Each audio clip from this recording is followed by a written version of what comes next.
This record is intended to help you check your playing equipment without the use of measuring instruments, and remembering that the ultimate aim is to produce sound which is completely acceptable to the listener. To assess any kind of audio reproducing equipment, one has to judge its ability to produce sounds as close to the original as possible. This means that the frequency response must be as extended as that heard by a person with perfect hearing. The equipment used to make your records has this extended frequency response, and only by using comparable equipment to play them back can you hear with true fidelity. And this record will help you ensure that your equipment does just that.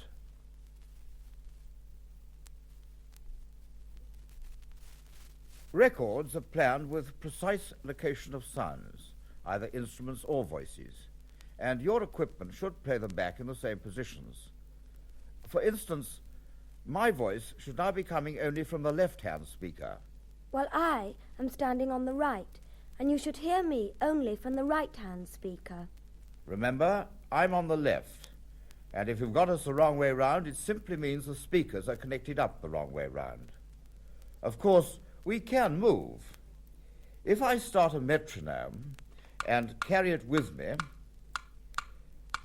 you'll hear me move from the left-hand side to the right-hand side.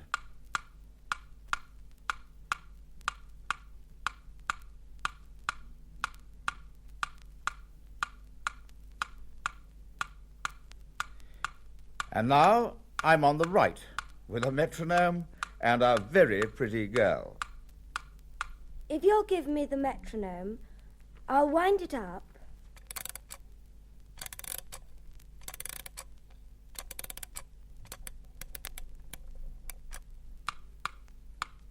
and carry it across from the right-hand side over to the left-hand side.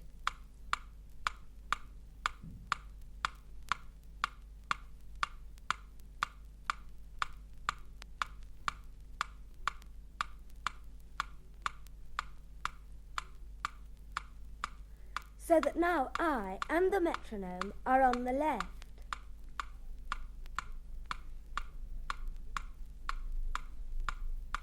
But perhaps this doesn't seem to have worked for you.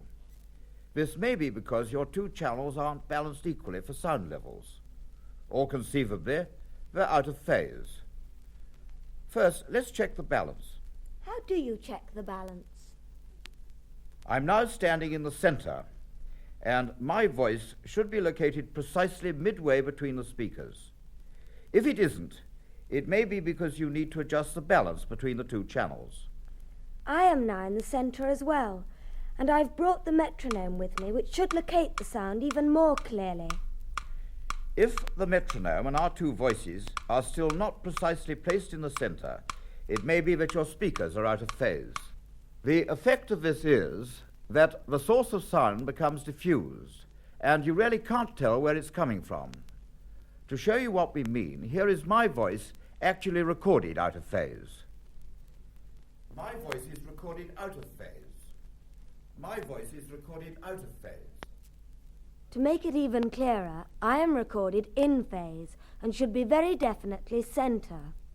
And I'm recorded out of phase, so if your equipment is functioning properly, my voice will sound out of focus, as it were. You'll hear this even more clearly if we both speak alternately and then together. It was a summer's evening, old Caspar's work was done, and he before the cottage door was sitting in the sun. And by him sported on the green his little grandchild Wilhelmine. Well, as far as the recording is concerned, I'm now back in phase, and if I don't sound correct, that is to say, clearly coming from dead center, this is what you should do. Reverse the leads to one speaker only. If any alterations were necessary while playing this section, if you needed to change the speakers over or reconnect for phasing, play this section again, for each factor to be checked is dependent on the others being correct.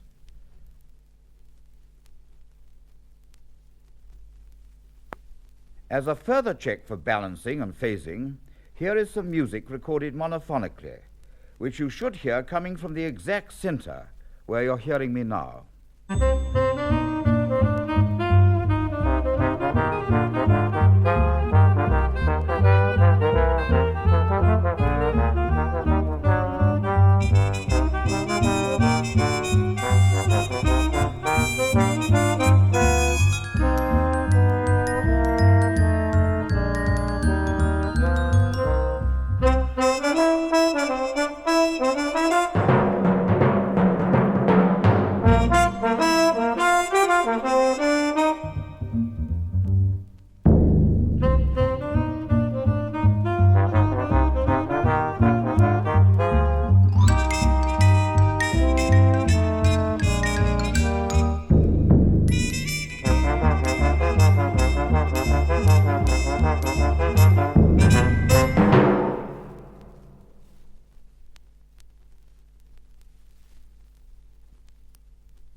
On your amplifier, you have tone controls which affect high and low frequencies.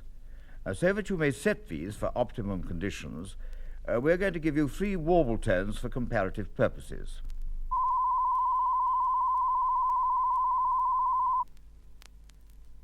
That's a warble tone in the mid-frequency range, which we use as a pilot tone.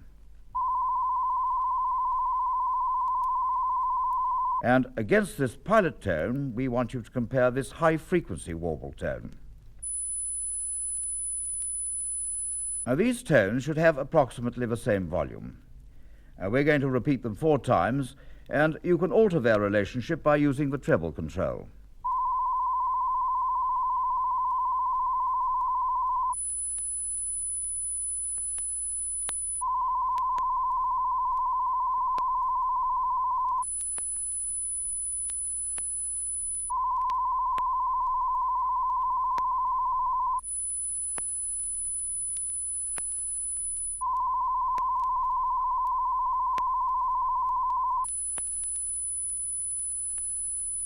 Of course, you must remember that the high frequencies are more easily heard by some people than by others, so it may be worthwhile bringing someone else in to check this with you.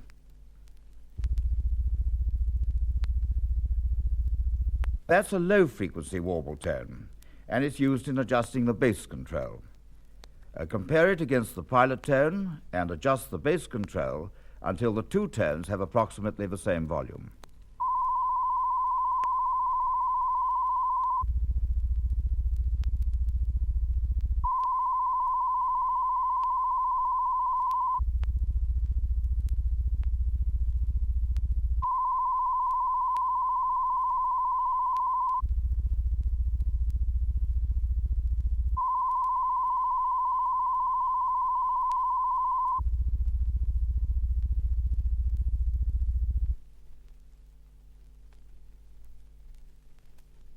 Sometimes, when listening to a recording, you may have been aware of a slight coloration of the sound. What I mean is, my voice may sound like this, or it may sound like this, which is, of course, quite different. This can usually, but not always, be attributed to one of 2 things. The frequency response of your speakers is not uniform, or there are resonances in the room itself where you have the speakers. We're going to give you now a simple test which will show up any of these discrepancies which may occur anywhere in the full frequency range. For this, we use pink noise, which sounds like this. And if we divide it up into small sections of the audio range,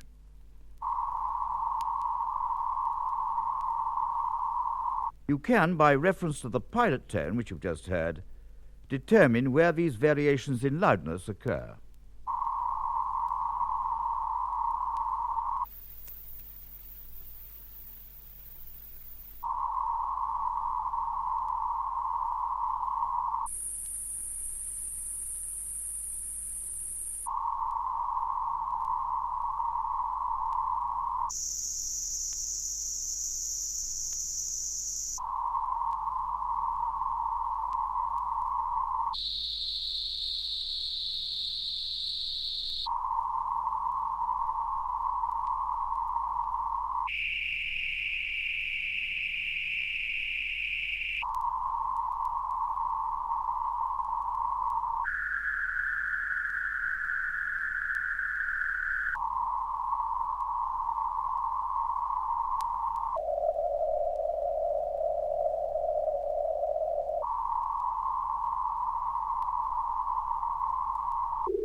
The music you've just heard was played by instruments which demand considerable care in recording, because their sounds extend from the very lowest frequency to the very highest. But this is only part of the problem. Great attention must be paid when transferring the sound from the master tape to the disc in the cutting process, to ensure that excessive groove modulation is avoided. Equally, in playing a record, these instruments are those which demand meticulous adjustment of the pickup cartridge and arm to avoid groove jumping and distortion. We've recorded some instruments separately because each of them produces a waveform particular to itself and likely to give rise to jumping and distortion. Each is recorded at 3 different levels, the loudest of which is the maximum likely to be met on a quality record. Grand Casse,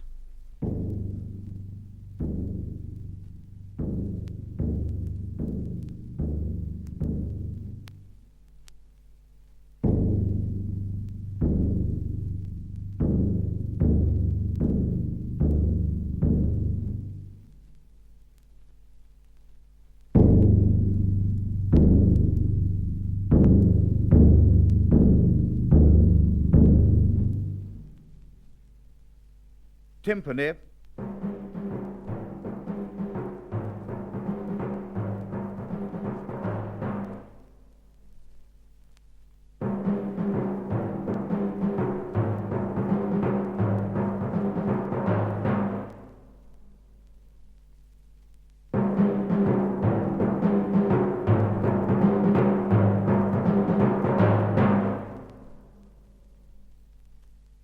string bass,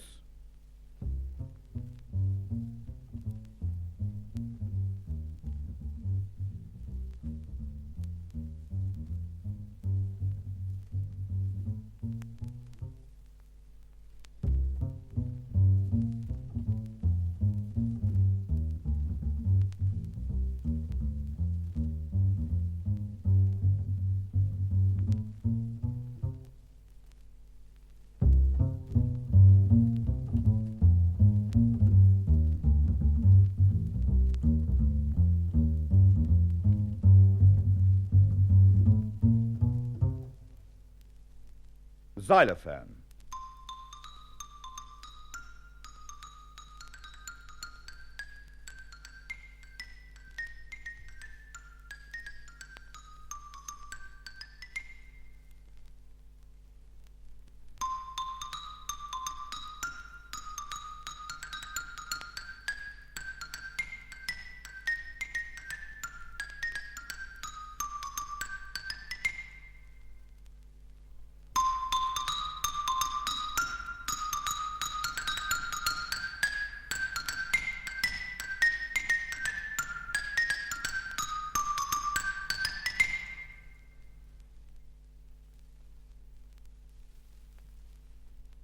We end this side with a few silent grooves. These are to help you check any rumble that may be coming from your turntable or hum from the motor which drives your turntable.